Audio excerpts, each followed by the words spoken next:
আজকে দেশের সর্বোচ্চ আদালত আধার কার্ডকে মান্যতা দিতে হবে, গ্রহণ করতে হবে এসআইআর এর ক্ষেত্রে আর একবার তা মনে করিয়ে দিয়েছেন।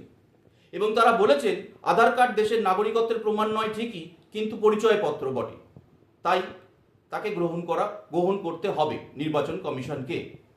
তাহলে প্রশ্ন হলো যে এই এতদিন ধরে বিজেপির তৈরি করা এসআইআরকে নাগরিকত্বের সঙ্গে গুলিয়ে দেওয়ার বা নতুন ন্যারেটিভ তৈরি করে যে ভয়ের পরিবেশ তৈরি করেছিলেন, এবং যার কারণে লাইনে দাঁড়িয়ে প্রায় 150 লোকের মানুষের প্রাণ, তরতাজা প্রাণ নষ্ট হয়েছে এবং প্রায় 1.5 কোটি মানুষের নাম প্রায় বাদ যাওয়ার পথে ছিল, আজ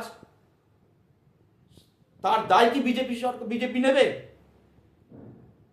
মাননীয় মুখ্যমন্ত্রীকে ধন্যবাদ জানাই, সেদিনকে দেশের সর্বোচ্চ আদালতে দাঁড়িয়ে তিনি যা যা প্রশ্ন করেছিলেন তার সব কটার মান্যতা আজকে সুপ্রিম কোর্ট দিয়েছে।